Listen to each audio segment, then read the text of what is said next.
ఇస్తున్నాం. దేవుని మహాకృప చేత ఏర్పాటు చేయబడిన ఈ ప్రత్యేకమైన ఒక దిన కూడికలో మీ అందరితో కూడా కలిసి సహవాసం చేయడానికి అత్యల్పున నాకు దేవుడు అనుగ్రహించిన ఈ చక్కని అనుకూలతను బట్టి మొదటిగా దేవదేవునికి స్తోత్రం చెల్లిస్తున్నాం. ఇలాగ మీ మధ్యకు మమ్మను ప్రేమించి ఆహ్వానించిన స్థానిక సంఘ బాధ్యత గల ప్రియులకు, పెద్దలకు, అన్న యోనాథన్ అన్న, ప్రభుదాస్ అన్న, ఇంకా బాధ్యత కలిగిన వారందరికీ నా హృదయపూర్వకమైన ప్రేమవందనాలు తెలియపరుస్తున్నాం. మాత్రమే కాకుండా ఆయా స్థలాల నుంచి వచ్చిన దేవుని సేవకులకు, బాధ్యత కలిగిన ప్రియులకు, స్థానికంగాను ఇతర స్థలాల నుంచి కూడా చేరి వచ్చిన మీ అందరికీ ప్రభువైన యేసుక్రీస్తు నామములో హృదయపూర్వకమైన ప్రేమవందనాలు తెలియపరుస్తున్నాం. అందరికీ వందనాలు. నేను వందనాలని చెప్పాను, చూపించాను, మీరు ఒక్కటే చేశారు కదా. అందరికీ వందనాలు. రైట్, సంతోషం, మంచిది. ఇప్పటి వరకు షార్ట్ మెసేజ్ అయినా చక్కని వర్తమానాన్ని మనం దేవుని దాసుల ద్వారా వినగలిగాం. అందుని బట్టి దేవునికి స్తోత్రం చెల్లిస్తున్నాం. దేవుని సేవకుని కూడా ప్రత్యేక వందనాలు తెలియపరుస్తున్నాం, జాన్సన్ గారికి. పిల్లరా, దాదాపుగా నాకు తెలిసినప్పుడు, అంటే చిన్న వయసు నుంచి మా నాన్నగారు ఈ ప్రాంతానికి వస్తున్న సంగతి తెలుసు. దైవజనులు రాజారావు గారు కార్డు రాస్తున్నా, కృతజ్ఞత కార్డు రాస్తున్నా, మీటింగ్స్కి పిలిచారు అని తెలియపరిచినప్పుడు, వారికి మరలా వివరాలు తెలియపరుస్తున్నప్పుడు, ఉత్తరం రాసినప్పుడు సామాన్యంగా పలుకురుకు సంబంధించి 2 పేర్లు వినబడాయి. ఒకటి జకరియా గారు, మరొకటి ప్రభుదాస్ గారు. ఏండ్లుగా చాలా కాలంగా వారి స్థలంలో బాధ్యత కలిగిన వారుగా ఉన్నారు. అందుని బట్టి దేవునికి స్తోత్రం చెల్లిస్తున్నాం. ప్రియులారా, దేవుని దాసులు లేక జకరియా అన్న జ్ఞాపకం చేసినట్లుగా నేను దైవజనులు జి రాజారావు గారికి 2వ కుమారుణ్ణి. మా అన్నయ్య పేరు డేవిడ్ రాజు, నా పేరు ఐజక్ బాబు. వాస్తవానికి మీరందరూ చాలామంది పెద్దవాళ్ళు ఎరిగిన దైవజనుని కుమారునిగా జన్మించడం నా భాగ్యం. వాస్తవంగా దైవ సేవకుల పిల్లలే ఈ దినాల్లో రకరకాలుగా జీవితాలు పాడు చేసుకుంటున్న దినాలలో వారు మమ్మల్ని భయభక్తులు కలిగి పెంచారు. వారు మా తండ్రిగా మాత్రమే కాకుండా ఆత్మీయ జీవితంలో మమ్మల్ని పెంచారు. అందును బట్టి దేవుని స్తుతిస్తున్నాం. బాల్య దినాల్లో తల్లిదండ్రులతో కలిసి మందిరానికి వెళ్ళడం అలవాటు, భక్తి శ్రద్ధలు ఉన్నాయి, కానీ రక్షణ లేదు. నా 8వ తరగతి విద్యాభ్యాసం వరకు మందిర సంబంధమైన అన్ని కార్యాలు అలవాటు అయ్యాయి, కానీ రక్షణ లేకుండా శిక్షకు మాత్రమే అర్హుడుగా ఉన్నాను. ఒక రోజున మా నాన్నగారు లేరు, కానీ అక్కడ మా మందిరంలో ఒక ఆయన టీచర్, ఆయన ఆదివారం వాక్యం అందిస్తున్నారు. ఆయన చదివిన వచ్చిన వింటున్నప్పుడు ఈయన ఏం చెప్తాడు, ఇది ఎవరికి అర్థమైంది అనిపించింది. చివరికి ఆ రోజు వర్తమానం నాకని ఆగ్రహింపైంది. రోమపత్రికలో బాహ్యమునకు యూదుడైన వాడు యూదుడు కాడు, బాహ్యమునకు సున్నతి కాదు, అంతరంగమందు యూదుడైన వాడే యూదుడు, అంతరంగమందు సున్నతి అని రోమపత్రిక 2వ అధ్యాయం ఆఖరి వచనాలు చదువుతున్నప్పుడు ఈ ఎవరికి అర్థమవుతాయి అని చెప్తున్నాడు కానీ అనిపించింది. కానీ ఆ రోజు వర్తమానం నాకే.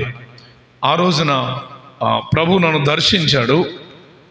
నువ్వు పైకి క్రైస్తవుడు అయినంత మాత్రాన క్రైస్తవుడు కాదు, అంతరంగములో క్రైస్తవుడు అయితేనే పరలోక రాజ్యానికి వారసుడు అవుతాడని తేటగా తెలియపరుస్తున్నప్పుడు ఆ దినాన దేవుని వాక్యం నన్ను దర్శించింది.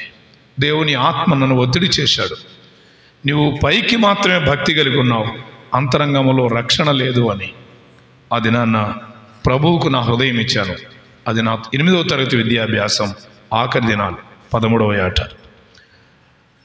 వాస్తవానికి మనసులో ఆశ ఉంది. ఎవరైనా ప్రభువుని నమ్ముకుంటారా అంటే చెయ్యొత్తానన్నది, కానీ మనసులో చూసేవాళ్ళు తర్వాత వీడింకా యేసు ప్రభుని నమ్ముకోలేదా అని అంటారేమని సిగ్గుపడ్డాను.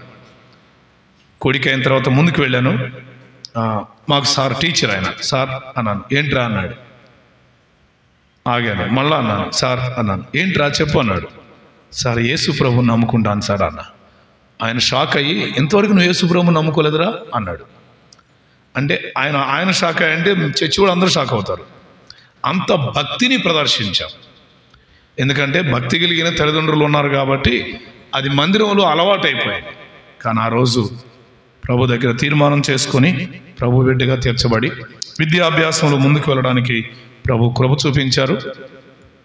తరువాత ఇంటర్మీడియట్లో బాప్తిసం పొందడానికి ప్రభు సహాయం చేశారు. ఎంఏ వరకు చదువుకొని కొంతకాలం స్కూల్లో టీచర్గా, కాలేజీలో లెక్చరర్గా పనిచేయడానికి ప్రభు సహాయం చేశారు. ప్రభు పిలుపు మేరకు 95 డిసెంబర్లో దేవుని సేవ కొరకు అప్పగించుకోవడానికి ప్రభు సహాయం చేశారు. 94లో నమ్మిన సహోదరితో నాకు వివాహమైంది.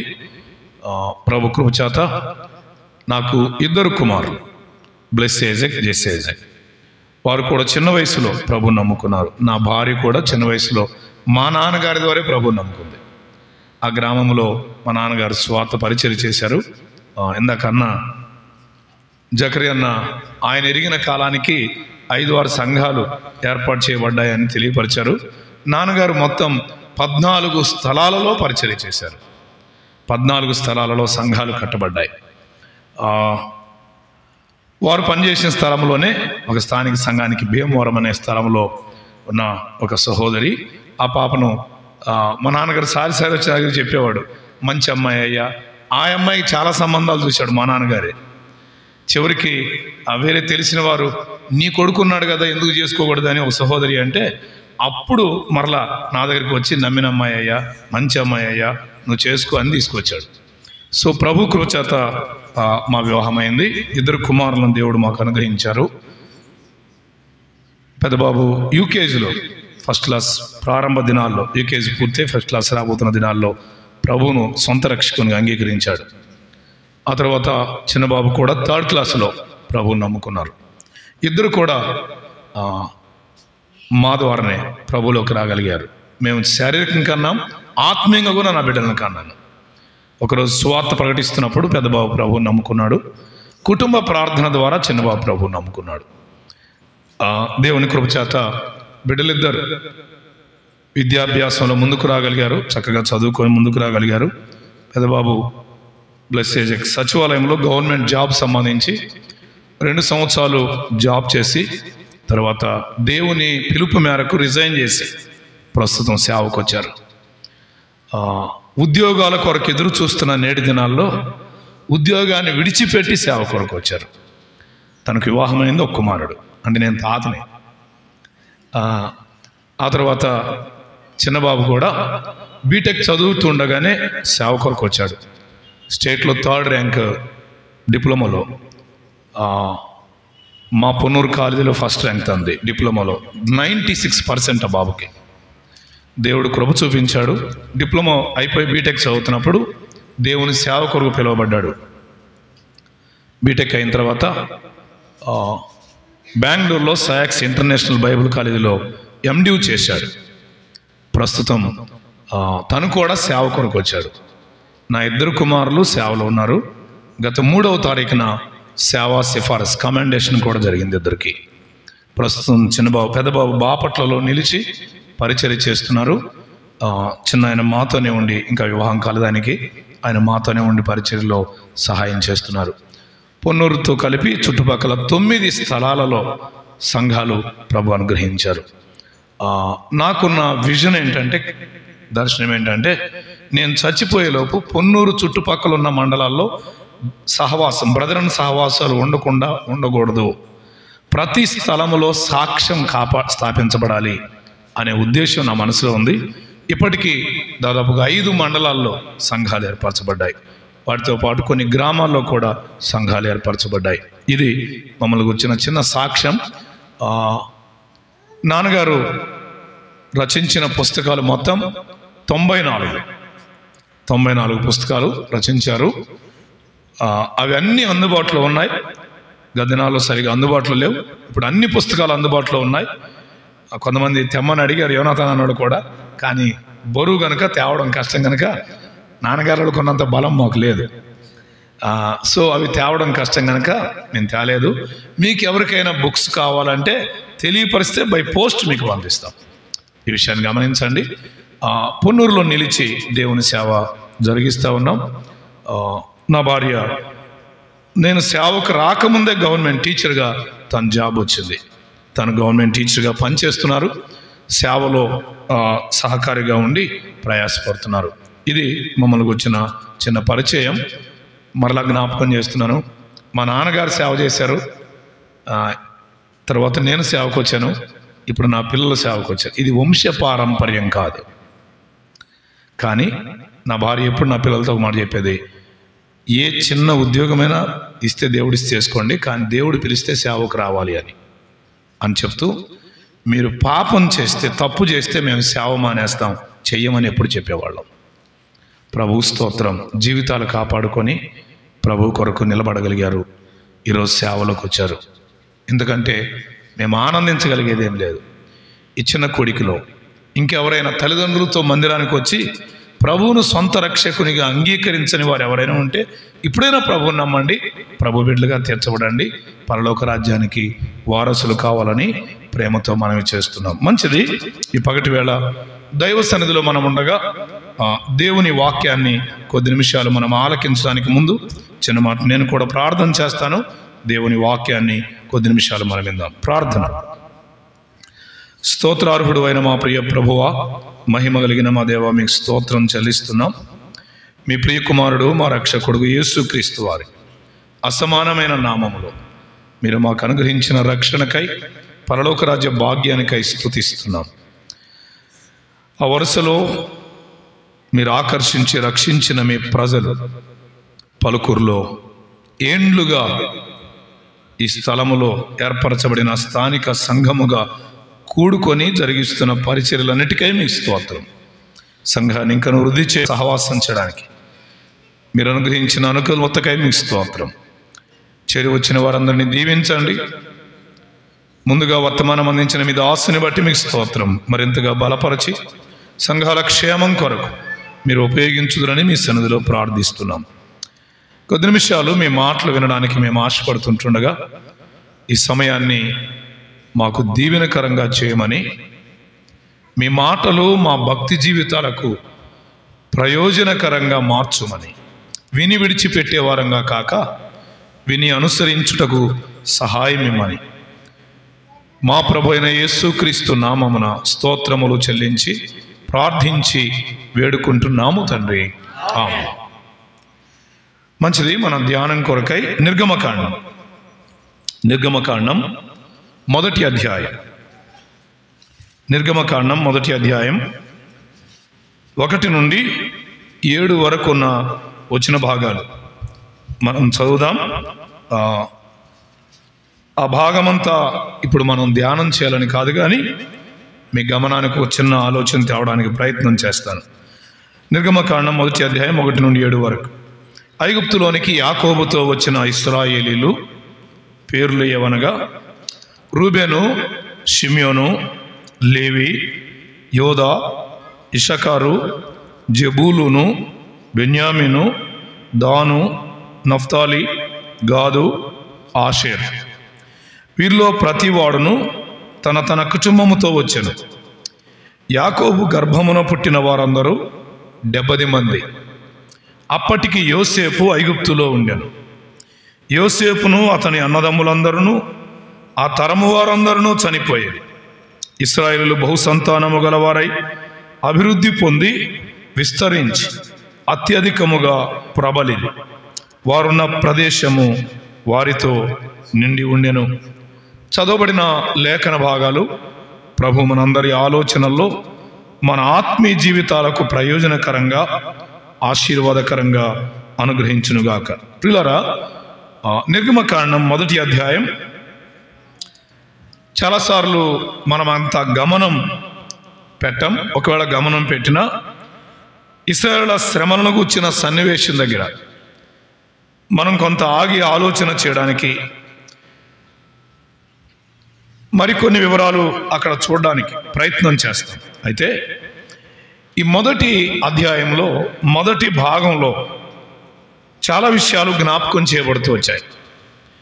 ఈ అధ్యాయాన్ని మనం ఇలా అర్థం చేసుకోవడానికి ప్రయత్నం చేస్తే మొదటి 7 వచనాలు దేవుని ప్రజల అభివృద్ధి అంటారు.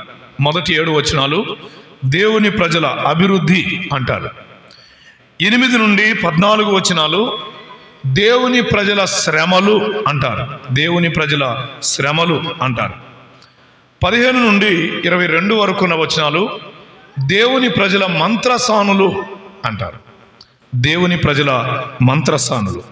ఇలాగూ ఈ అధ్యాయాన్ని 3 భాగాలుగా మనం జ్ఞాపకం చేసుకోవచ్చు.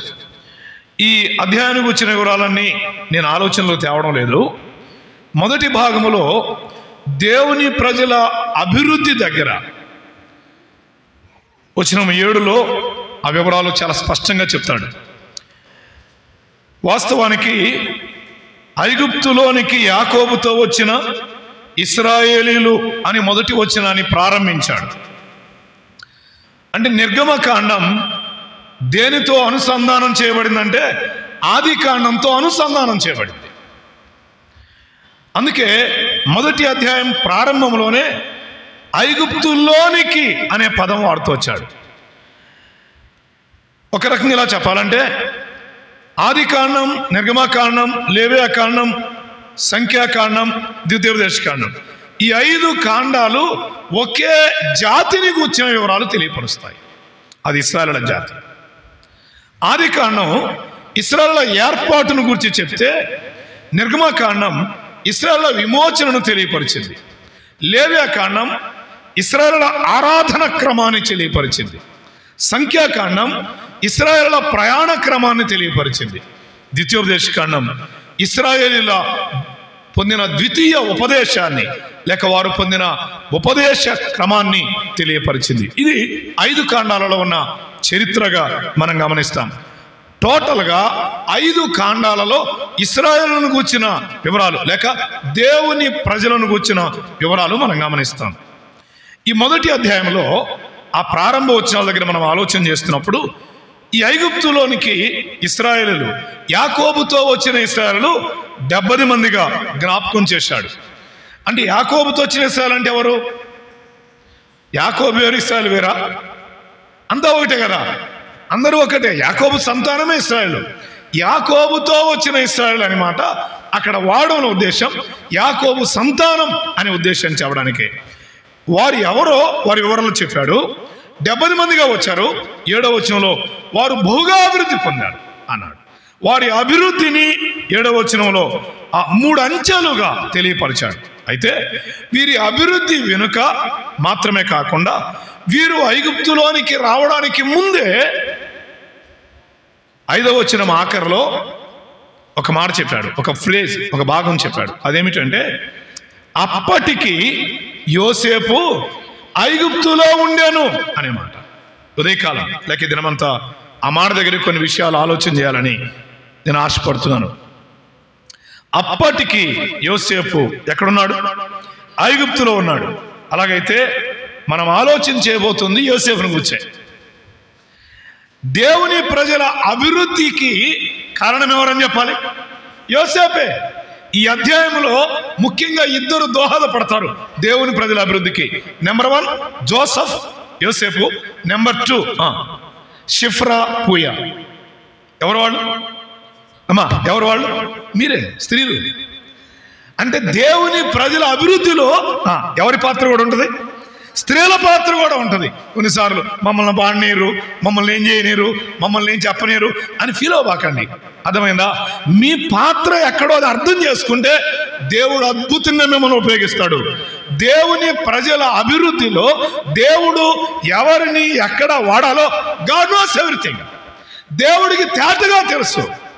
నీ స్థానం ఎరిగి దేవుని చేతిలో ఉపయోగపడితే దేవుడు అద్భుతంగా దేవుని ప్రజల అభివృద్ధి కొరకు దేవుడు ఎవరినైనా వాడుకుంటాడు.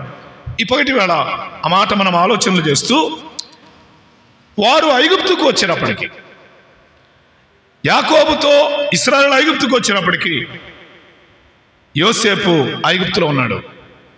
ఈ మాట నేను చదువుతున్నప్పుడు ఒక ఆలోచన నా మనసులో, అదేమిటంటే యోసేపు ఐగుప్తులో ఉన్నాడు. ఈరోజు మనం ఎక్కడున్నాం? దేవుని సన్నిధిలో ఉన్నాడు. ఐగుప్తు లోకానికి గుర్తు, అర్థమైందా? ఐగుప్తు దేనికి గుర్తు? లోకానికి గుర్తు. ఐగుప్తు ధనం, ఐగుప్తు ఆశలు, ఐగుప్తు సింహాసనం, ఇవన్నీ కూడా లోకానికి గుర్తు. అలాగైతే ఇలా అర్థం చేసుకోవడానికి ప్రయత్నం చేద్దామా? నేను ఈ అర్థమానాన్ని మీ దగ్గర తేవడానికి గల కారణం ఆలోచనతోనే. యోసేపు ఐగుప్తులో ఉన్నాడు, మనం లోకములో ఉన్నాం. ఈ చిన్న మాట మనసులో ఉంచుకొని దేవుని వాక్యాన్ని వినడానికి ప్రయత్నం చేద్దాం. అప్పటికి యోసేపు ఐగుప్తులో ఉన్నాడు. అప్పటికి అనే పదాన్ని వాడడం వెనక ఉద్దేశం ఏంటంటే, యాకోబుతో తన సంతానం అంతా ఐగుప్తుకు రావాల్సి వచ్చింది. రీజన్స్ ఉన్నాయి, కారణాలు ఉన్నాయి. దేశమంతటా కరువు ఏర్పడింది. వారు పోషించబడానికి, కరువులో నశించకుండా ఉండడం కొరకు వారు ఐగుప్తు తీసుకొని రాబడ్డారు. కానీ ఐగుప్తుకు వారు రావడం వెనుక ఎవరున్నారు? యోసేపు ఉన్నాడు. దేవుని ప్రణాళికలో యోసేపు ఉన్నాడు. ఒక స్థలములో దేవుడు మనల్ని ఉంచాడు అంటే ఇది దేవుని ప్రణాళిక అని గుర్తిద్దాం. దేవుడు అక్కడ వ్యక్తిని ఉంచాడు, యోసేపును. యోసేపే ఐగుప్తులో లేకపోతే యాకోబు తన కుమారులు ఎక్కడికి రారు? ఐగుప్తుకు రారు.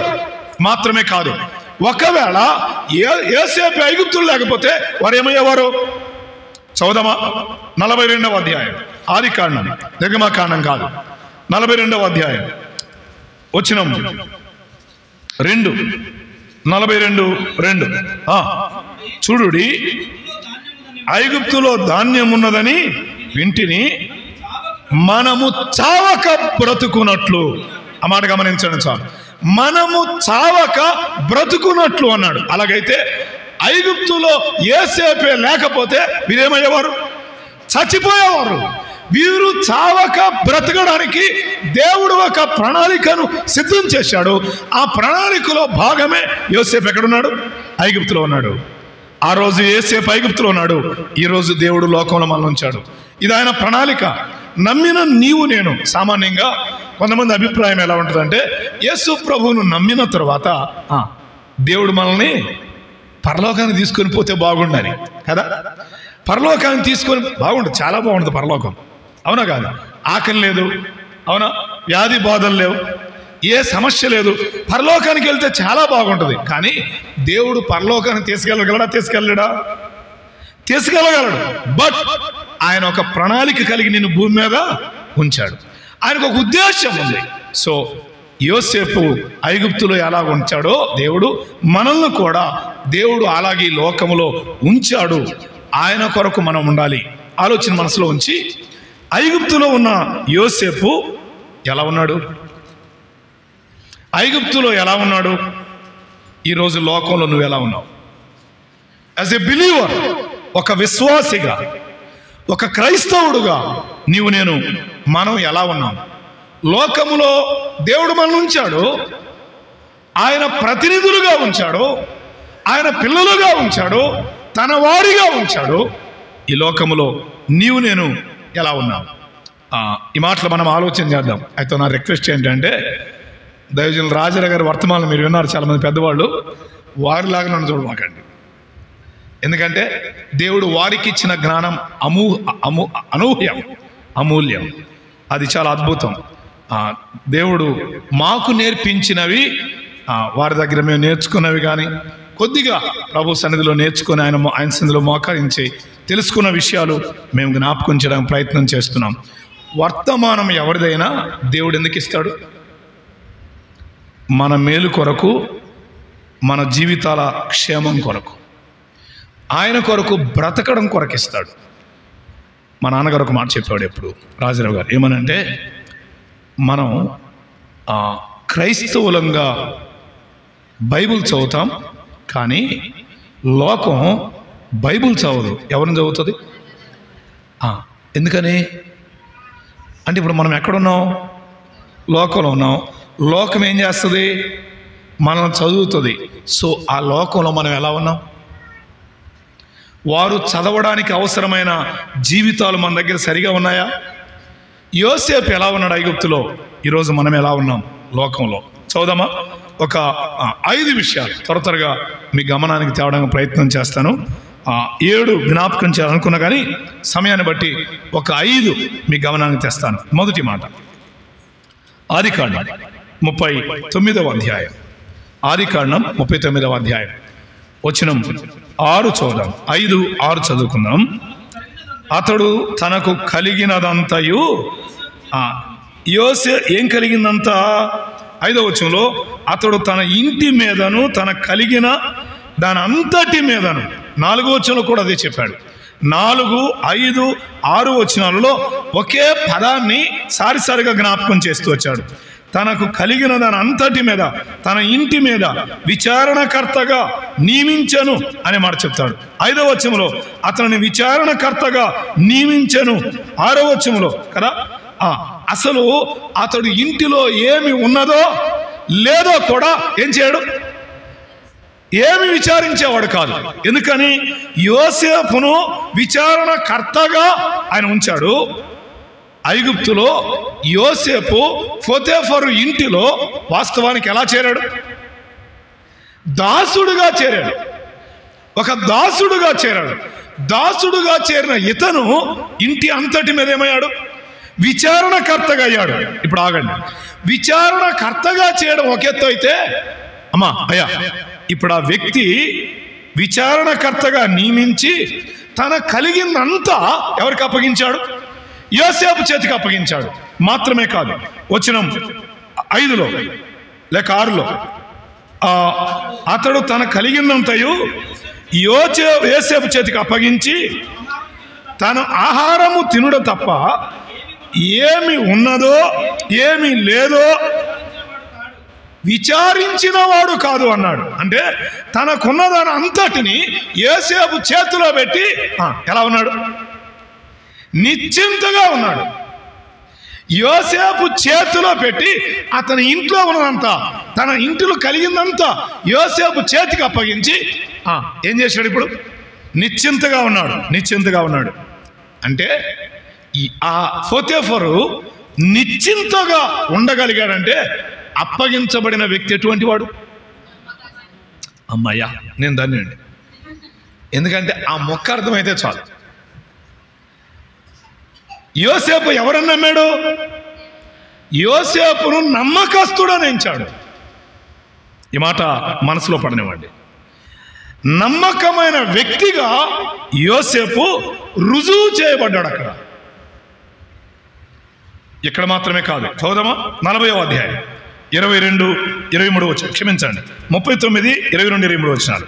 39వ అధ్యాయంలోనే 22, 23 వచనాలు. చెరసాల అధిపతి ఇప్పుడు ఎక్కడికి వచ్చాడు? ఈయన చెరసాలలోకి వచ్చాడు. చెరసాలలో ఉన్న ఖైదీలందరినీ యోసేపు చేతికి అప్పగించాడు అన్నాడు. ఇదేంది?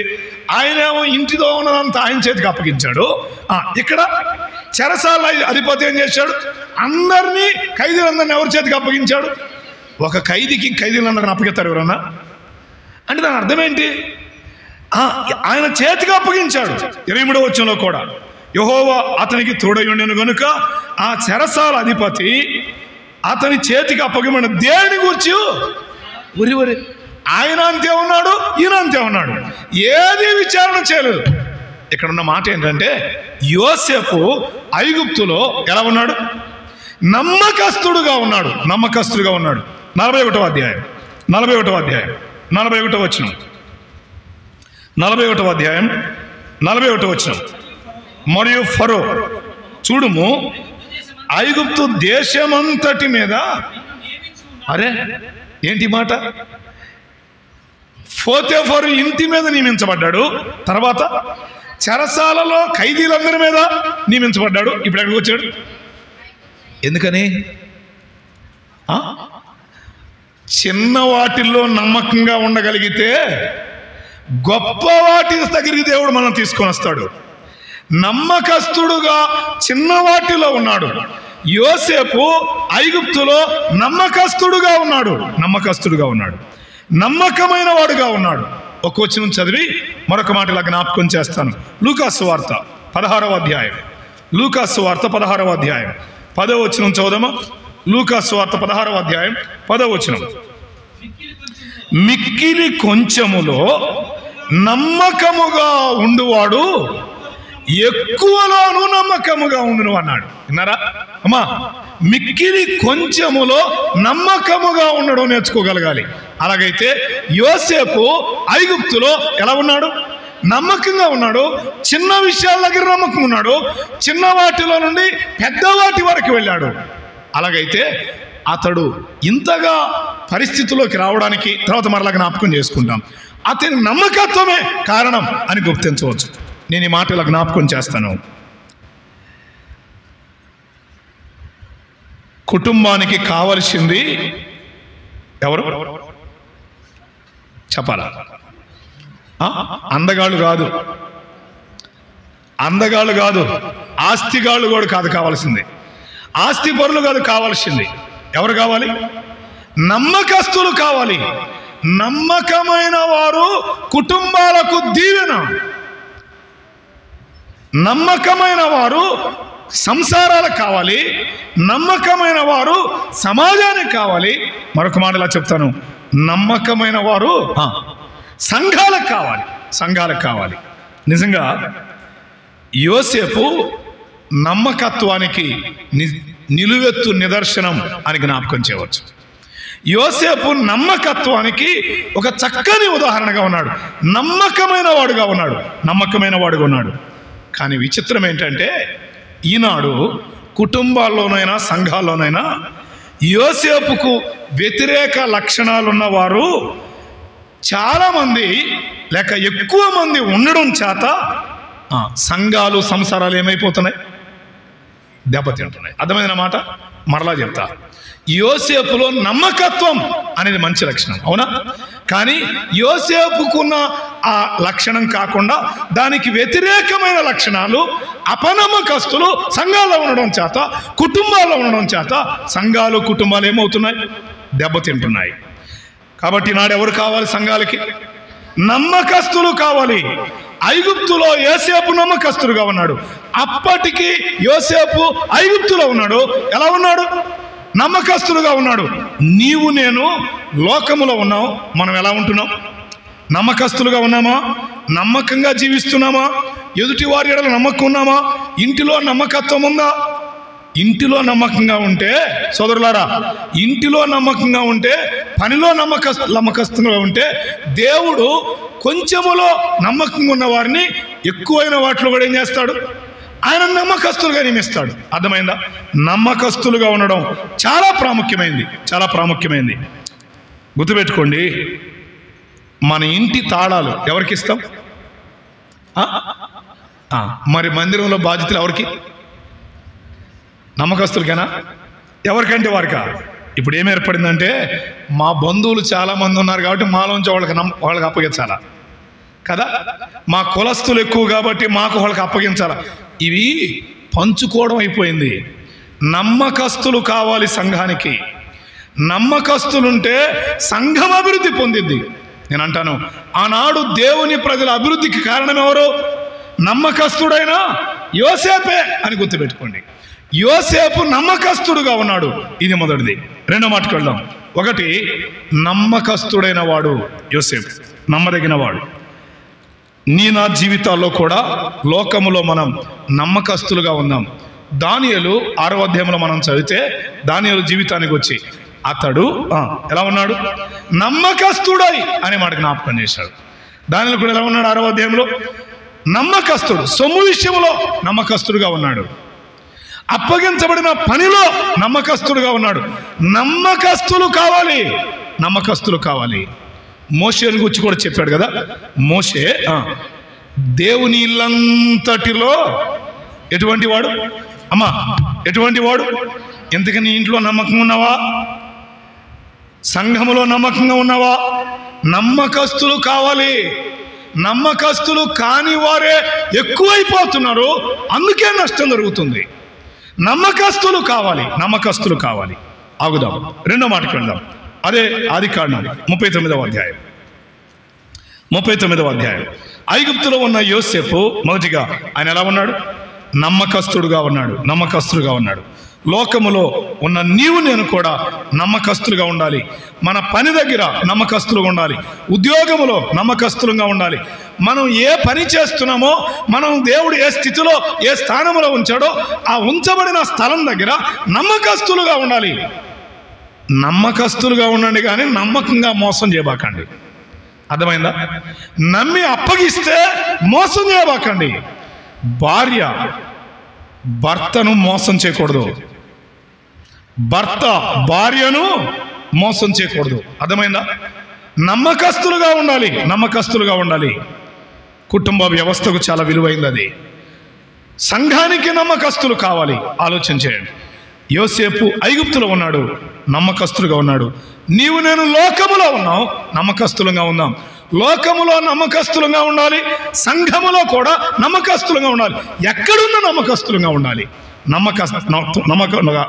నమ్మకస్తులుగా ఉండడం మన మొదటి జీవిత ధ్యేయంగా ఉండాలి. రెండవ మాట 39వ అధ్యాయం వచనం 7 చదువుదామా? వచనం లేక 9 చదువుదాం. నేరుగా 9. నీవు అతని భార్య అయినందున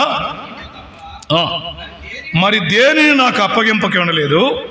కాబట్టి నేనెట్లు ఇంత ఘోరమైన దుష్కార్యము చేసి దేవునికి విరోధముగా పాపం కట్టుకునేది అన్నాడు. ఆగండి. పాపము కట్టుకునేది అని మాట చెప్తున్నానంటే ఆ మాటను కొంచెం జాగ్రత్తగా ఆలోచన చేస్తే పాపానికి వ్యతిరేకమైన పదం ఏంటి? పాపానికి వ్యతిరేకమైన పదం ఏంటి? అరే, పరిశుద్ధత. అంతే. పాపానికి వ్యతిరేకమైన పదం పరిశుద్ధత. అట్లయితే యోసేపు పరిశుద్ధుడుగా ఉన్నాడు. పరిశుద్ధత గలవాడు యోసేపు. ఐగుప్తులో ఉన్న యోసేపు పరిశుద్ధుడుగా ఉన్నాడు. మాయా యోసేపుకు అక్కడ పరిశుద్ధంగా ఉండాలని చెప్పిన వాళ్ళు ఎవరు ఉన్నారా? ఎవరు లేరు. యోసేపు ఇలా ఉండు నువ్వు అని చెప్పే తండ్రి ఎక్కడున్నాడా? లేడు. యోసేపు నువ్వు ఇలా ఉండు అని చెప్పే తల్లి ఎక్కడుందా? లేదు. ఎవరు లేరు. ఎవరు లేరు. నానేవారు ఎవరు లేరు. కానీ ఎలా ఉన్నాడు ఆయన? పరిశుద్ధుడుగా ఉన్నాడు. పరిశుద్ధుడుగా ఉన్నాడు. ఎందుకని? పరిశుద్ధుడుగా అతను ఉండడానికి గల కారణం ఏంటి? చదువుదాం. అక్కడే 9వ వచనం మరలా చదువుదాం. నీవు అతని భార్యమైనందున నిన్ను తప్ప మరి దేనిని నాకు అప్పగింపకుండా లేదు. కాబట్టి నేనెట్లు ఇంత ఘోరమైన దుష్కార్యము చేసి దేవునికి విరోధంగా పాపం కట్టుకునేది అన్నాడు. వినండి. పరిశుద్ధత కలిగి ఉండడానికి కారణం ఏంటంటే పాపం చేయకుండా. ఎందుకు పాపం చేయలేదు? 2 రీజన్స్ ఉన్నాయి అక్కడ. ఒకటి, పాపం అది దుష్కార్యం అని గుర్తించాడు. పాపం అనేది దుష్కార్యం అని గ్రహించాడు కనుక పరిశుద్ధంగా ఉండగలిగాడు పాపం చేయకుండా. ఈనాడు లోకములో ప్రార్థనకు వెళ్ళే మనమే ఎందుకు పాపం చేస్తున్నాం? పరిశుద్ధత ఎందుకు కలిగి ఉండడం లేదు? మన చేతిలో ఏముంది? పరిశుద్ధ గ్రంథం ఉంది. మనలో ఉన్నది ఎవరు? పరిశుద్ధాత్మ. మనం చేరి వస్తుంది ఎక్కడికి? పరిశుద్ధుల సహవాసానికి. అయినా ఏం చేస్తున్నారు? చాలాసార్లు పాపం చేస్తున్నారు. ఎందుకని? పాపం దుష్కార్యం అని గుర్తించలేక. పాపం అనేది అది దుష్కార్యం అని గ్రహించేవారు ఎంతమంది? పాపమును దుష్కార్యంగా గ్రహిస్తే పాపం చేయవు. ఈనాడు ఎందుకు పాపం చేస్తున్నారు? పాపానికి ఎందుకు తెరలేపుతున్నారు? ప్రార్థనకి వెళ్ళేవారే, పాటలు పాడేవారే, బైబిల్ ఎరిగిన వారే, చాలా భక్తి తెలిసిన వారే ఎందుకు పాపం చేస్తున్నారు? ఎందుకు పాపం చేయడానికి ఇష్టపడుతున్నారంటే పాపం అది దుష్కార్యం అని గ్రహించలేకపోవడం. ఒక టీనేజర్కు, ఒక యవనస్తునికి పాపం అంటే ఏమర్థమైంది? అది దుష్కార్యం అని అర్థమైంది. అందుకనే ఎలా ఉండగలిగాడు? పరిశుద్ధంగా ఉండగలిగాడు. మాత్రమే కాదు, చదువుదామా. పాపం దుష్కార్యం మాత్రమే కాదు, మరొక మాట చెప్పాడు అక్కడ, అది దేవునికి విరోధం. పాపం దేవునికి విరోధం అని గ్రహించాడు. అందుకే పాపం చేయలేదు. దేవునికి విరోధమైంది పాపం అని గుర్తించగలిగితే పరిశుద్ధతను కాపాడుకోగలుగుతాం. దేవుడు మనల్ని తన రక్తం చేత కడిగి పరిశుద్ధపరిచింది దేని కొరకు? చెప్పాలా? ఎందుకు? ఆరాధన చేయడానికా? చేద్దాం. ప్రసంగాలు చేయడానికా? చేద్దాం. పాటలు పాడడానికా? పాడదాం. ఇవన్నీ సెకండరీ. మొదటిది ఏంటి అన్నాడు లేవియాకాండంలో, నాటి ఇశ్రాయేలుకు చెప్పాడు, మీ దేవుడైన యెహోవానగు నేను పరిశుద్ధుడనై ఉన్నాను, మీరును అన్నాడా? క్రొత్త నిబంధనలో పేతురు పత్రికలు రాస్తూ అన్నాడు 1:14-16 వచనాల్లో ఏమన్నాడు? సమస్త ప్రవర్తన యందు, ఈ మాట పాత నిబంధనలో దొరకదు, సమస్త ప్రవర్తన యందు పరిశుద్ధులై ఉండుడి అనే మాట పాత నిబంధనలో ఉండదు. ఉంటుందా? నేను పరిశుద్ధుడు కనుక మీరు పరిశుద్ధులే, ఆ మాట చెప్తూ మరలా అంటాడు పేతురు పత్రికలో, సమస్త ప్రవర్తన యందు ఏమై ఉండండి? పరిశుద్ధులై ఉండండి. పరిశుద్ధులై ఉండండి అంటే దేవుని అభిలాష ఏమిటంటే పరిశుద్ధులుగా మనం ఉండాలని. ఐగుప్తులో ఉన్న యోసేపు పరిశుద్ధుడుగా ఉన్నాడు. లోకములో ఉన్న దేవుని నమ్మిన నీవు నేను కూడా ఎలా ఉండాలి? పరిశుద్ధులుగా ఉండాలి. ఆఫీసులో ఉన్న పరిశుద్ధులుగా, పొలములో ఉన్న పరిశుద్ధులుగా, ఎక్కడున్నా మనం పరిశుద్ధులుగా ఉండాలి. పరిశుద్ధత మన జీవిత ధ్యేయంగా ఉండాలి. నేనంటాను, పరిశుద్ధత లేని పాట ప్రయోజనమా? పరిశుద్ధత లేని ప్రసంగం దేవుడికి అంగీకారమా? పరిశుద్ధత లేని ఆరాధన దేవుడు అంగీకరిస్తాడా? నెవర్. దేవుడు ఇష్టపడేది పరిశుద్ధత. అందుకే అన్నాడు, పరిశుద్ధత లేకుండా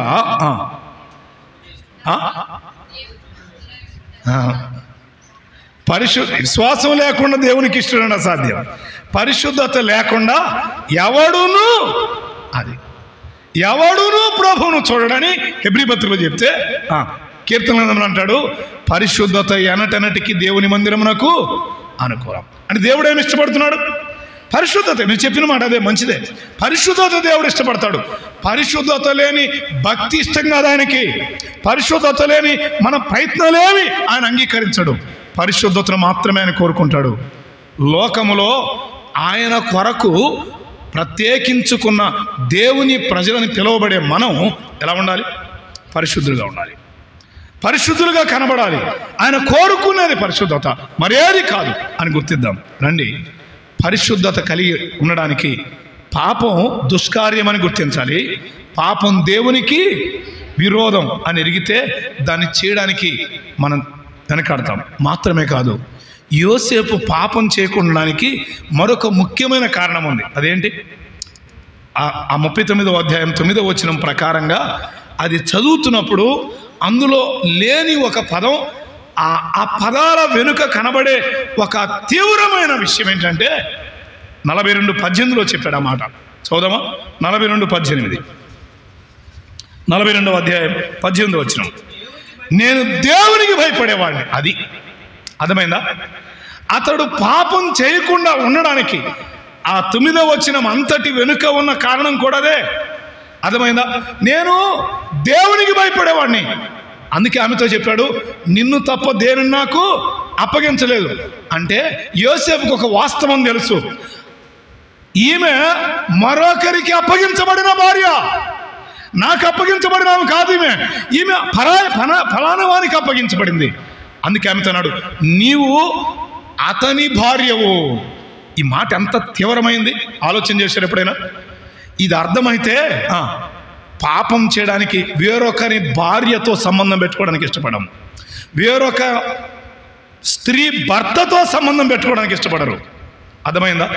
దేవునికి వచ్చిన ఆలోచన మన మనసులోకి వస్తే ఇటువంటి విషయాలు తేటగా అర్థం అవుతాయి. నీవు అతని భార్యవు, నాకు చెందిందని కాదు. You are not belongs to me. నాకు చెందవు. మనకు చెందని దాన్ని కోరుకోవడమే పాపం. మనకు చెందని దాని కొరకు ఆశపడడమే పాపం. మనకు సంబంధించని దాని మీద మనసు పెట్టుకోవడమే పాపం.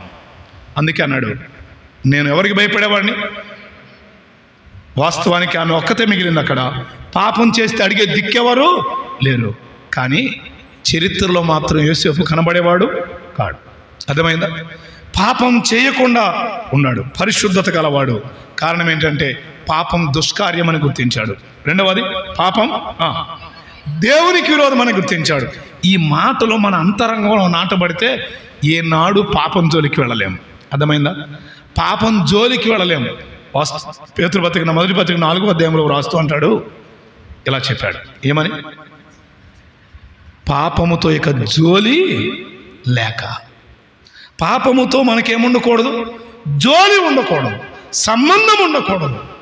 లోకములో ఉన్న లేక ఐగుప్తులో ఉన్న యేసు పరిశుద్ధుడుగా ఉన్నాడు. లోకములో బ్రతుకుతున్న మనం ఎలా ఉన్నాం? ఇప్పుడు లోకం మనల్ని చదివితే మనలో ఏం కనపడాలి? మన ప్రతి పేజీ ఏం కనపడాలా? ఫాస్ట్, ప్రజెంట్ ఏం కనపడాలి? పరిశుద్ధత కనపడాలి. కొంతమందిని కూర్చొని చదివితే ఆయన అప్పుడు బాగున్నాడు, తర్వాత ఇట్ట అయ్యాడు అంటే పాపం చేశాడు అంటే అర్థం ఏంటి? చెప్పండి, దాని అర్థం ఏంటి? లోకం ఏం గుర్తిస్తుంది? పాపానికి చోటు ఇవ్వకుండా బ్రతకడం నేర్చుకోగలగాలి. పరిశుద్ధత గలవాడు రెండవ మాట. మూడవ మాట వెళ్దాం.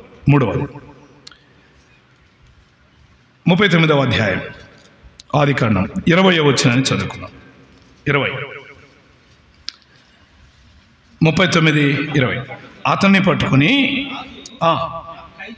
ఖైదీలు బంధింపబడు చెరసాలలో వేయించెను, అతడు అక్కడ చెరసాలలో ఉండెను అన్నాడు. ఐగుప్తులోనే ఉన్నాడు కానీ ఇప్పుడు ఎక్కడికి వచ్చాడు? ఆయన చెరసాలలోకి వచ్చాడు. వాస్తవానికి ఎందుకు వచ్చాడు అక్కడికి? వచ్చిన 18 చదువుతారా? 18.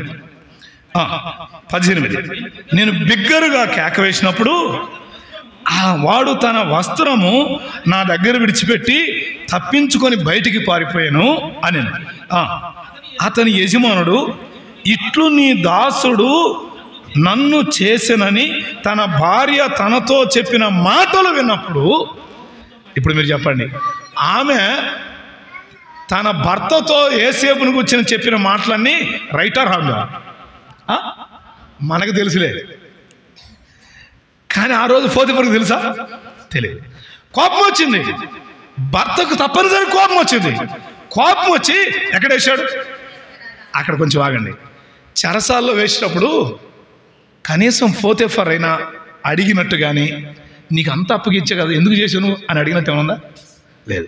పోనీ యోసేపు అయినా, సార్ నీకేమైనా నష్టం కలిగించాను నేను అని అడిగాడా? అడగలేదా? అడగొచ్చా అడగకూడదా? ఎందుకు అడగలే? మరి ఎందుకు అడగలేదు? ఆలోచన చేయండి.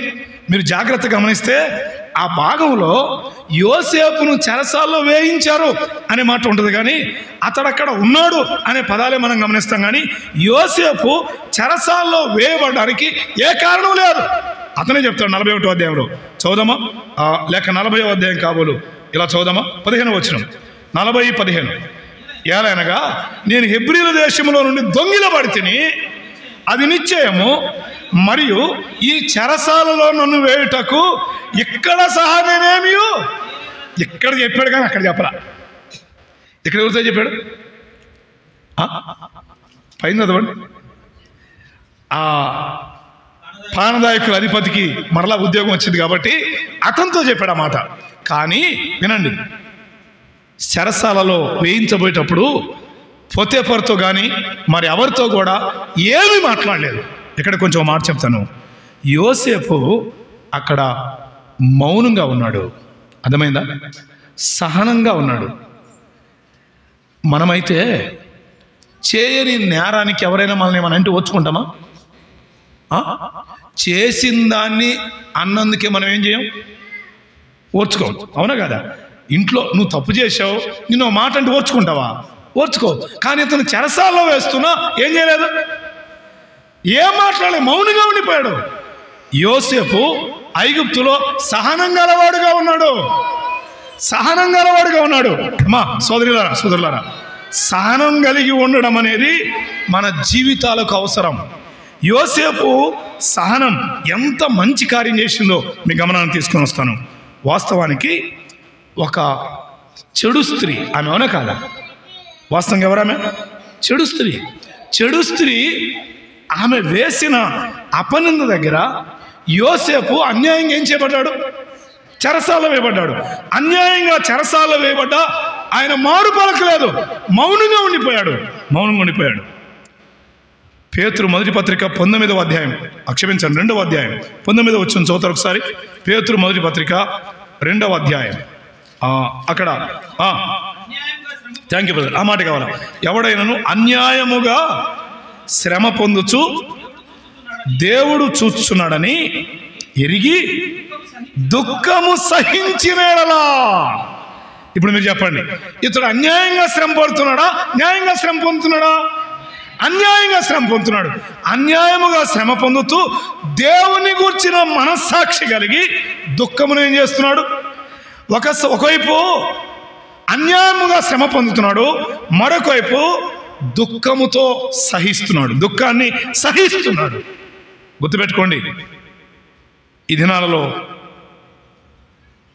దేవుని ప్రజలమైన మనం సహనం కలిగి ఉండడం చాలా అవసరం, అది చాలా ప్రాముఖ్యం. ఆ మాట ఎందుకు జ్ఞాపకం చేస్తున్నానంటే, అన్యాయము అనే జరిగినా కూడా యోసేపు సహిస్తున్నాడు. ఇలా వినండి, న్యాయమును బట్టి తప్పకుండా మనం సహిస్తే అది పెద్ద లెక్కలో కాదు. అమ్మ అర్థమైందా? న్యాయంగా ఏదైనా చేసి మనం సహిస్తే పెద్ద లెక్కలో కాదు. అన్యాయం అనుభవిస్తూ కూడా సహిస్తే, అర్థమైందా? అన్యాయముగా ఏదైనా అనుభవిస్తుంటే నువ్వు చేయలేదు, ఆ తప్పు చేయలేదు, చేయకపోయినా నీకు ఆ శిక్ష విధిస్తే దాన్ని అనుభవిస్తే దాన్ని ఏమన్నాడు? అది హితం అన్నాడు. అవునా? అది మేలు అన్నాడు. తప్పిదమునకై దెబ్బలు తింటే పెద్ద లెక్కలోది కాదు. అదే మాట చెప్పాడు కదా వచనంలో, తప్పిదమునకై దెబ్బలు తిన్నప్పుడు మీరు సహిస్తే మీకేం గాను? అన్యాయమును సహిస్తే. ఇప్పుడు యోసేపు ఎవరు? అన్యాయాన్ని సహిస్తున్నాడు. మన ప్రియ ప్రభు ఎవరు? ఆయన అన్యాయాన్ని సహించిన వాడు. ఆయన నోరు తెరవలేదు, మౌనంగా ఉన్నాడు. ఆయన మారు పలకలేదు. చాలాసార్లు ఆరాధనలో మనం ఏమంటాం? మనం ఏమొస్తుందో తెలుస్తాం, అయ్యా నువ్వు నోరు తెరవలేదయ్యా, బదులు పలకలేదయ్యా, మౌనంగా ఉన్నావయ్యా అని పాటలు పాడతాం, స్తుతులు చెల్లిస్తాం. కానీ మనసు దగ్గరికి వచ్చేవాడికి ఏం చేస్తాం? మాట్లాడకుండా ఉంటామా? అసలు మౌనంగా ఉంటామా? అతను అవసరం వాళ్ళు ఒకటి మాట అంటే మనం ఏంటంటాం? 4 అంటాం. మౌనంగా ఉండగలుగుతామా? ఆ మాట జ్ఞాపకం చేసుకుంటున్నాం. ఒక చెడు స్త్రీ అపనింద వేసినా, అన్యాయంగా చెరసాల్లో వేసినా ఆయన మారు పలకలేదు, మౌనంగా ఉండిపోయాడు. మన ప్రియ ప్రభు అక్కడ తేడా కనబడతాడు. లోకంలో నీవు నేను కూడా అన్యాయాన్ని సహించే వారంగా సాగిపోదాం. అక్కడ ఆ చెడు స్త్రీ వేసిన అపనింద కూడా చివరికి యోసేపుకి ఏమైంది? మేలైంది. అర్థమైందా? మేలైంది. ఇప్పుడు చెప్తాను వినండి ఎలా అయింది. ఆమె వేసిన నింద వల్ల ఇప్పుడు ఆయన ఎక్కడ వేశారు? జైల్లో వేశారు. జైల్లో వేస్తే అక్కడ జైల్లో ఉన్న యోసేపు మీద ఎవరు దృష్టి పడింది? రాజు దృష్టి పడింది. ఇప్పుడు రాజు దగ్గరికి యోసేపు తీసుకొని రాబడడానికి కారణం ఏది? ఆ స్త్రీ వేసిన నిందే. అంటే ఇప్పుడు చెరసాల ఆయన రాకపోతే ఎవరు? యోసేపు చెరసాలకు రాకపోతే వీళ్ళు కళ్ళగనేవాళ్ళు కాదు. ఈ కళ్ళ వివరాలు రాజుకు తెలియపరచబడేది కాదు. అంటే యోసేపు దాన్ని చెప్పేవాడు కాదు. ఫరో దాకా యోసేపును కూర్చుని వివరం వెళ్ళేది కాదు. ఇలాగ ఒక్కొక్కటి చివరికి రాజు దగ్గరికి యోసేపు చరిత్ర వెళ్ళడానికి కారణం ఈ వేసినందే. ఇలా అంటాను నేను. కొంచెం జాగ్రత్తగా గమనించాలి. కొన్నిసార్లు మన మీద అన్యాయంగా నిందలేసినా చివరికి అవి మనకేమవుతాయి? నమ్ముతావు ఈ సంగతి? నన్ను అన్యాయంగా మాట్లాడావు, ఎంతో తెలుస్తానమా? ఎవరైనా నింద వేస్తే మనం తట్టుకుంటామా? కానీ యోసేపు నింద అనుభవిస్తూ చెరసాల్లో ఉన్నాడు. చివరికి ఎక్కడికి వచ్చాడు? ఆ రోజు సహించడాన్ని బట్టి ఇప్పుడు ఎక్కడికి వెళ్ళాడు? రాజు దృష్టిలో పడ్డాడు, సింహాసనం ఎక్కాడు. సహిస్తే సింహాసనం ఉంటుంది. అర్థమైందా? సహించాడు. సహనం చాలా గొప్పది. రోమపత్రిక 8వ అధ్యాయం 1వ వచనంలో చదివి ముందుకు వెళదామా? రోమపత్రిక 8వ అధ్యాయం 28వ వచనం. రోమపత్రిక 8:28. అనగా పిలువబడిన వారికి మేలు కలుగుటకే. అర్థమైందా? అంటే ఈ వేసిన నింద కూడా దేనికి వరకు అయిపోయింది? ఇప్పుడు మేలుకే కారణమైంది. అర్థమైందా? కొన్నిసార్లు నిందలు వేశారని ఫీల్ అయిపోయి అనవసరంగా మందిరం మానేసి నన్ను అంటారా, నా మీద నిందేస్తారా, అట్లా ఇట్లని దేవునికి దూరం అయిపోయి దేవుని సన్నిధికి రాకుండా మానుకొని రకరకాలుగా మన జీవితాలు పాడు చేసుకోవడం మంచిది కాదు. కొన్నిసార్లు నిందలు పడ్డా అన్యాయాన్ని సహించినా పర్లేదు, కానీ ప్రభు ఒకరోజు ఏం చేస్తాడు, మనకు అది మేలుగా మారుస్తాడు అని మాత్రం ఎన్నడూ మర్చిపోవద్దు అని జ్ఞాపకం చేస్తున్నాను. ఆగుదాం. ఏం చెప్పుకున్నాం మనం? ఐగుప్తులో ఉన్న యోసేపులో 3 లక్షణాలు. 1 నమ్మకస్తుడు, 2వది పరిశుద్ధత, 3వది సహనం కలిగేవాడు. 4వ మాటకు వెళ్దాం. 4వది 41వ అధ్యాయం 16వ వచనం చదువుకున్నాం. 41:16.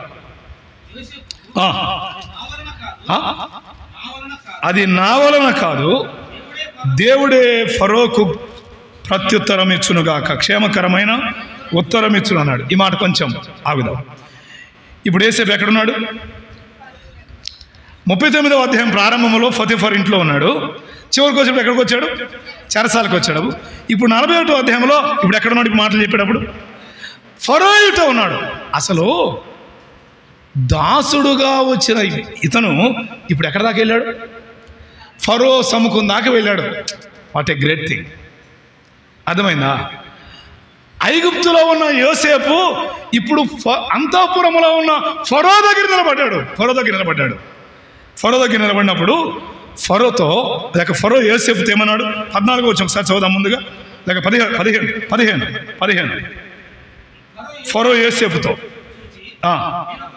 నేను ఒక కలగంటిని, దాని భావము తెలుపగలవారు ఎవరును ఐగుప్తు దేశం అంతటా కూడా ఫరో యొక్క భావాన్ని చెప్పేవారు ఎవరూ లేరు. ఎంత ఆశ్చర్యం! అర్థమైందా? గుర్తుపెట్టుకోండి, దేవుడు మనల్ని ఉన్నతంగా తీసుకుని వెళ్తాడు ఆయన కొరకు నిలబడగలిగితే, ఆయన కొరకు నమ్మకస్తులుగా ఉంటే, పరిశుద్ధంగా ఉంటే, సహించగలిగితే. ఆలోచించండి, ఐగుప్తు దేశంలోనే ఎవరు లేరు. చదువుదామా. నీవు కలను విన్నడలా దాని భావము తెలుపగలవని నిన్ను గూర్చి వింటిని అని అతనితో చెప్పినందున ఇదంతా ఫరో చెప్తే చివరికి యోసేపు ఏమన్నాడు? ఒక్క ముక్కలో తేల్చి పడేసాడు. ఏమన్నాడు? అది కొద్దిగా వినండి జాగ్రత్తగా. అది నా వలన కాదు. దాని అర్థం ఏంటి? దానికి ఇలా చెప్తా, నా చేత కాదని దాని అర్థం. అంతే కదా?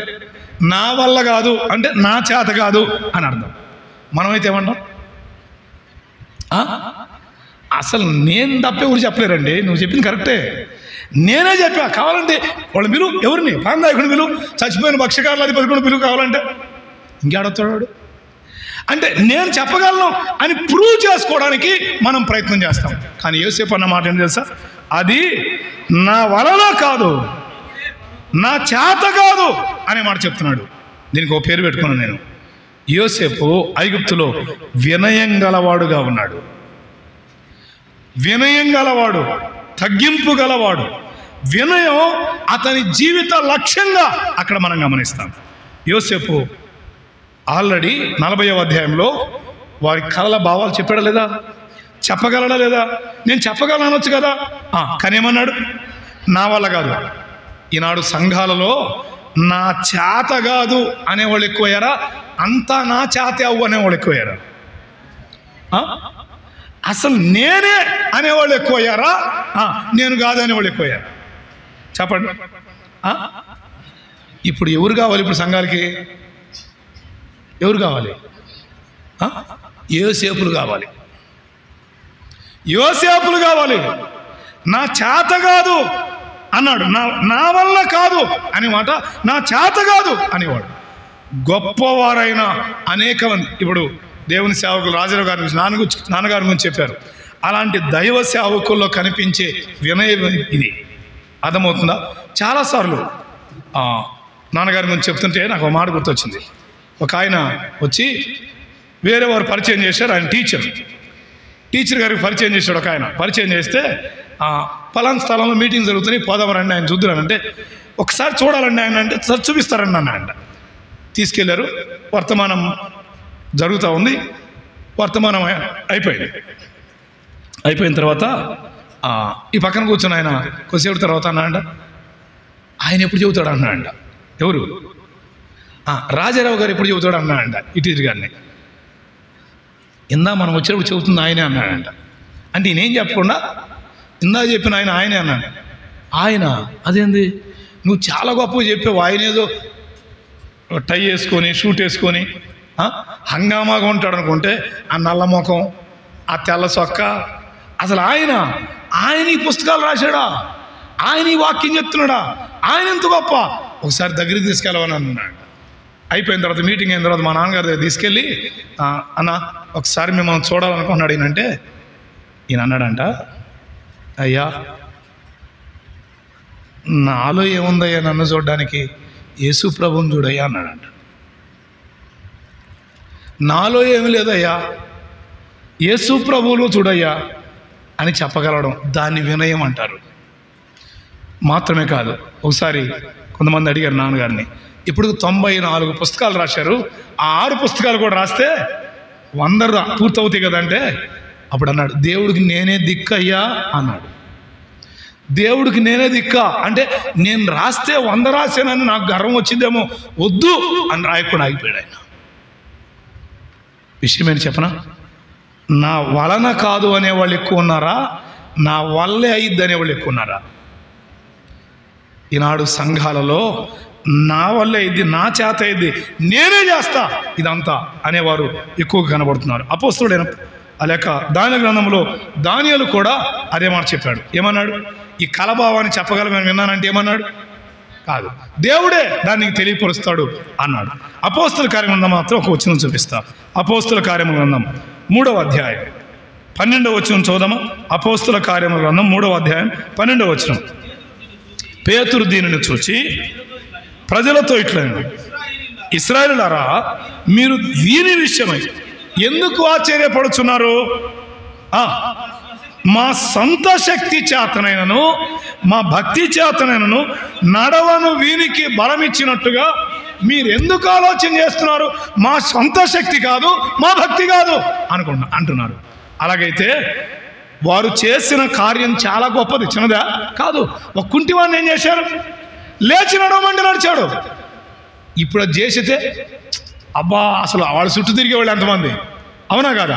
కానీ ఇప్పుడు వీళ్ళు ఏమన్నారు, మా సొంత శక్తి చేత కానీ మా భక్తి చేత కానీ మేము దీన్ని చేయలేదు అనే మాట జ్ఞాపకం చేస్తున్నారు.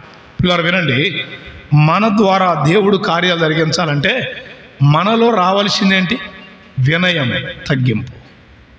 యోసేపు వినయం గలవాడు, నా చేత కాదు అనే మాట చెప్పగలిగాడు. నా వలన కాదు, మా సొంత శక్తి కాదు, మా భక్తి కాదు.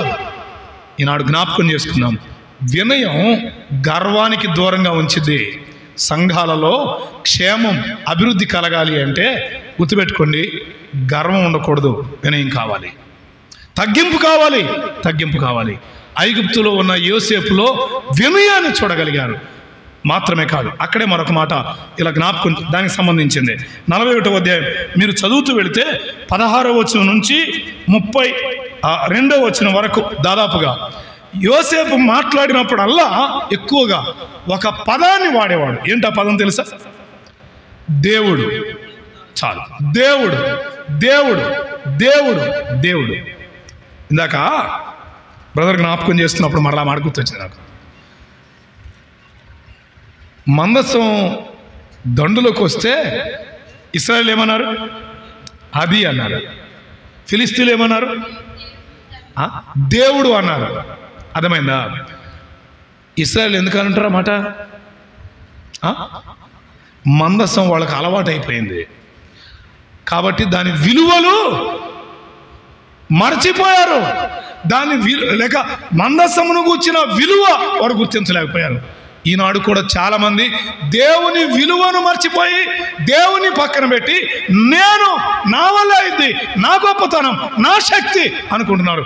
విచిత్రం ఏంటంటే బయట వాళ్ళకి అర్థమవుతున్నాడు దేవుడు, బయట వాళ్ళు విలువిస్తున్నారు దేవునికి, మందిరంలో వాళ్ళు విలువట్లేదు దేవునికి, సంఘములో వాళ్ళు దేవుణ్ణి గొప్పగా చూడలేకపోతున్నారు. నేను ఆగిపోతాను. 4 విషయాలు పరిచయం చేశాను. ఐగుప్తులో ఉన్న యోసేపు ఎలా ఉన్నాడు? 1 నమ్మకస్తుడు, 2వది పరిశుద్ధత, 3వది సహనం, 4వది వినయం, 5వది చాలా తీవ్రమైన మాట. అది ధ్యానం చేస్తే చాలా సమయం పడుతుంది కానీ పరిచయం మాత్రం చేస్తా.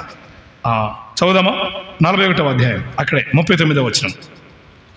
41:39. మరియు ఫరో, దానికి పై వచనం కూడా చదువుదాం, 38.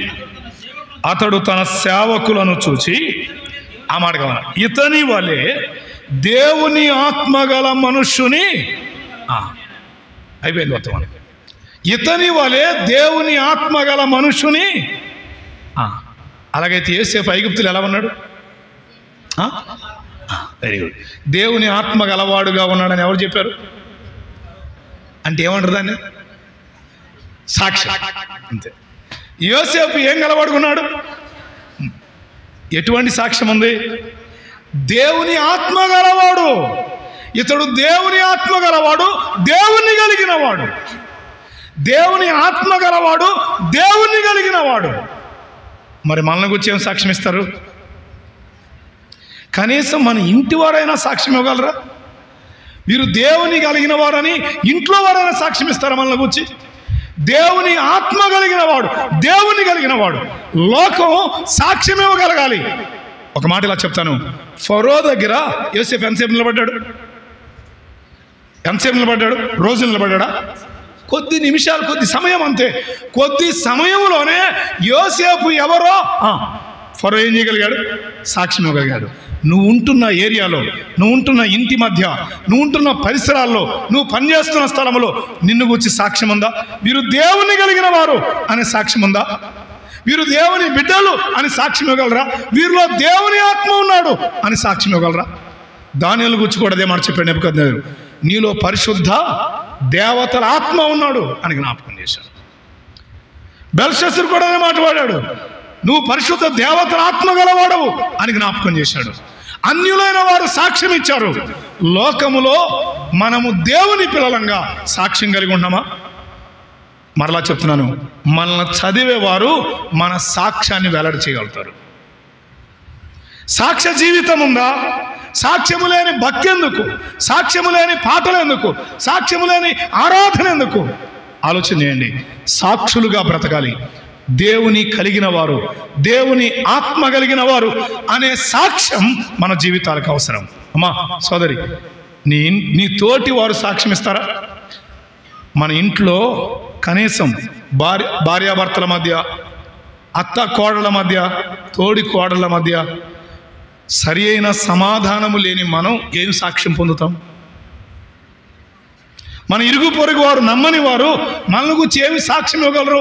ఆలోచన చేయండి. సాక్ష్య జీవితాలు ఎక్కడ? లోకం మనల్ని చూస్తున్నప్పుడు దేవుడు కలిగిన వారు వీరిలో దేవుడున్నాడు అని చెప్పగలగాలి. అలా మాట పరిచయం చేస్తున్నాను. అంత్యోకయలో ఉన్న శిష్యులు ఏమని సాక్ష్యం పొందారు? అంత్యోకయలో ఉన్న శిష్యులు, ఆ మాటను కొంచెం మార్పు చేసి చెప్పనా? క్రైస్తవులు అనే మాట కంటే క్రీస్తువులు అని సాక్ష్యం. క్రైస్తవులు అనే పదం ఎక్కడి నుంచి వచ్చిందంటే క్రీస్తు నుండి వచ్చింది. క్రైస్తవులు అని వారు పిలవడానికి కారణం వీరిలో క్రీస్తు కనబడ్డాడు. వీరిలో క్రైస్తవులలో క్రీస్తు లక్షణం కనబడింది, క్రీస్తు గుణగణాలు కనబడ్డాయి, క్రీస్తు తత్వం కనబడింది, క్రీస్తు ప్రస్ఫుటంగా కనబడ్డాడు. ఆ మాట చెప్పనివ్వండి. ఈరోజు నీలో నాలో ఎవరు కనబడుతున్నారు? మన డబ్బు కనబడుతుంది, మన బలగం కనపడుతుంది, మన హావభావాలు కనబడుతున్నాయి. క్రీస్తు లేశమైనా కనబడుతున్నాడా? క్రీస్తు స్వరూపం కనబడుతుందా? పౌలు అంటాడు గలతీ పత్రికలో, నా కలుగుతున్న ప్రసవ వేదనదే. ఏంటది? క్రీస్తు స్వరూపము మీలో ఏర్పడాలి. క్రీస్తు స్వరూపం ఏర్పడాలి, క్రీస్తు కనబడాలి. అన్ని విషయాల్లో క్రీస్తు వలె ఉన్నటకు మనం ఎదుగుదము అన్నాడు ఎఫెసీయులో. క్రీస్తులాగా కనబడాలి. పలుకూరులో ఉన్న క్రైస్తవులు ఎలా కనబడాలి?